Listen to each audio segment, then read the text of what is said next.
Samedi 16 septembre 2023, mesdames et messieurs, bonjour et bienvenue dans la revue des titres hebdomadaires du quotidien Maison d'Abaro. Le lundi dernier, le journal Maison titrait « Renforcement des instances dirigeantes du parti du cheval blanc ». Biotchané, président pour un bloc républicain plus uni et plus fort. Un congrès extraordinaire tenu pour relancer la machine. Ils sont venus des quatre coins du Bénin, les militants et militantes du bloc républicain, pour participer pleinement aux travaux du congrès extraordinaire du parti du cheval blanc cabré. Vêtus du blanc et du vert, couleur fétiche du parti, ces militants ouvrent ainsi une nouvelle page de l'histoire de leur formation politique. Impraticabilité des routes de la cité des Koborous et promesse non tenue de Patrice Talon, Parakou a besoin de rues aménagées et non d'une liste de voies à réhabiliter.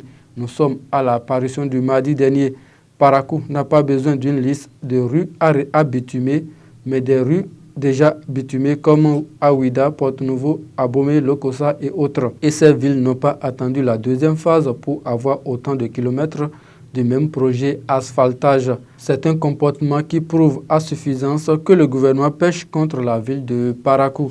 Le mercredi dernier, on pouvait lire « Malgré le pont de Kankou et son enclavement très prononcé, Express FC de Guilmaro termine champion du tournoi des grandes vacances de Kouandé. » La troisième édition du tournoi des grandes vacances de Kouandé, organisée par Aminou Maman Ibrahim, a connu son épilogue le samedi 9 septembre dernier.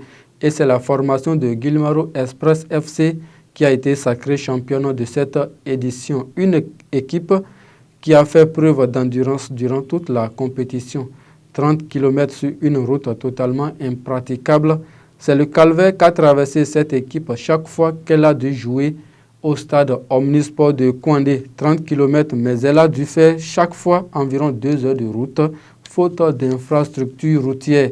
Après leur participation à un atelier de formation sur la désinformation au Togo organisé par l'ambassade des États-Unis, des participants font la restitution aux journalistes du Septentrion. La fausse information ou encore Infos prend de plus en plus d'ampleur, surtout avec l'évolution du numérique. C'est fort de cela que Barnabas Orokouma, Samira Chabi Yoruba, Bachiratou Isiako et Rainatou Assa ont pris part à un atelier de formation à Kara au Togo du 28 août au 1er septembre dernier, organisé par le programme de lutte contre la désinformation et la propagande pour la paix et la sécurité au Nord Bénin, au Nord Togo et au nord de la Côte d'Ivoire de l'ambassade des États-Unis. Ces participants ont pris l'engagement de restituer le contenu de cet atelier et du retour dans leur pays. Leur première séance de restitution a ciblé les journalistes du Septentrion. Hier, vendredi 15 septembre, le journal titrait en manchette « Annonce d'un nouveau déguerpissement des commerçants aux abords des routes. Talon veut-il ajouter l'AVC à la misère du peuple ?» Depuis quelques jours, les maires et secrétaires exécutifs, sous ordre des préfectures, sont sommés de procéder à des déguerpissements forcés des commerçants aux abords des routes au Bénin. Cette opération qui avait lieu en 2017 s'était soldée par des crises sociales dont plusieurs Béninois traînent encore des séquelles.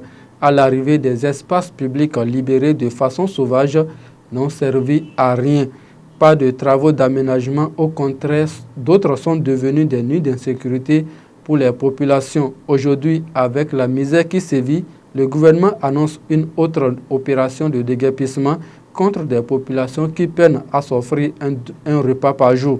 Pour conclure, le journal pense que si des espaces sont recolonisés aujourd'hui, c'est la faute du gouvernement qui n'a pas effectué les travaux d'aménagement comme promis en 2017.